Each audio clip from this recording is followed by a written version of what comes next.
Siapa manusia di atas muka bumi ini yang tidak mengalami permasalahan? Ada yang diliputi kesedihan karena memikirkan kekurangan hartanya, memikirkan hutang yang bertumpuk-tumpuk, mengharapkan anugerah anak yang tidak datang-datang, merasakan penderitaan penyakit yang tidak kunjung sembuh-sembuh. Setiap kita pasti ada permasalahan yang kita hadapi. Dan solusi yang paling utama yang terkadang dilupakan oleh seorang mukmin adalah solusi doa. Lihatlah bagaimana para anbiya, mereka berdoa kepada Allah Subhanahu wa taala. Mereka para anbiya, orang-orang yang soleh, juga diuji oleh Allah Subhanahu wa taala. Lihatlah Nabi Ayub alaihissalam yang pernah diuji oleh Allah Subhanahu wa taala dengan penyakit. Allah Subhanahu wa taala berfirman menyebutkan tentang kisah Nabi Ayub, dan ingatlah bagaimana Nabi Ayub alaihissalam tatkala dia berkata kepada Rabb-Nya, "Ya Allah, aku ditimpa dengan penderitaan, ditimpa dengan penyakit, dan Engkau adalah zat yang paling maha pengasih lagi maha penyayang. Kami kabulkan permintaannya, dan kami hilangkan penyakit yang dialaminya." Lihat, satu doa, namun keluar dari hati yang tulus, bisa menghilangkan permasalahan yang lama yang dihadapi oleh seorang muslim.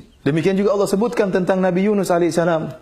Beliau menyeru dalam kegelapan-kegelapan. Beliau berada dalam kegelapan perut ikan paus, berada dalam kegelapan malam, dan berada dalam kegelapan lautan. Maka Nabi Yunus kemudian mengatakan, "Ya Allah, tidak ada sembahan yang berhak disembah kecuali Engkau, ya Allah. Aku termasuk orang-orang berbuat zalim." Maka apa kata Allah Subhanahu wa taala? Kami pun mengabulkan doa Nabi Yunus alaihissalam, dan demikianlah kami selamatkan orang-orang yang beriman. Artinya apa?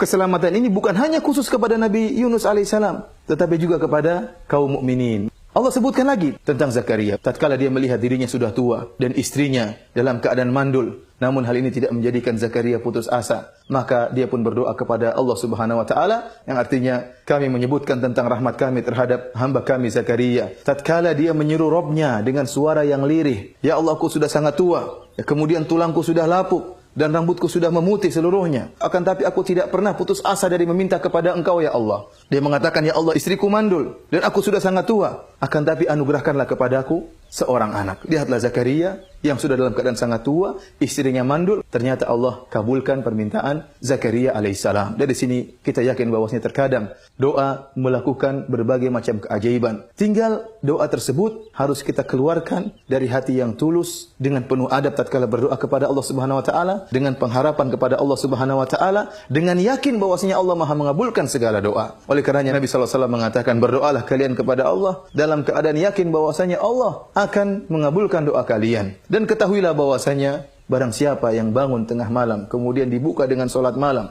kemudian berdoa kepada Allah Subhanahu wa taala dengan hati yang tulus, dengan penuh pengharapan, dengan husnudzon kepada Allah Subhanahu wa taala, maka sulit untuk tidak dikabulkan oleh Allah Subhanahu wa taala. Imam Syafi'i rahimahullah berkata, "Janganlah engkau mengejek doa dan jangan kau meremehkan doa. Kau tidak tahu apa yang bisa dilakukan doa. Doa itu ibarat panah-panah yang dilepaskan di tengah malam. Tidak akan meleset, pasti suatu saat akan mengena. Tetapi waktu untuk mengena itu butuh waktu. Oleh karenanya seorang tatkala berdoa di malam hari, yakinlah pasti suatu saat akan dikabulkan oleh Allah Subhanahu wa taala.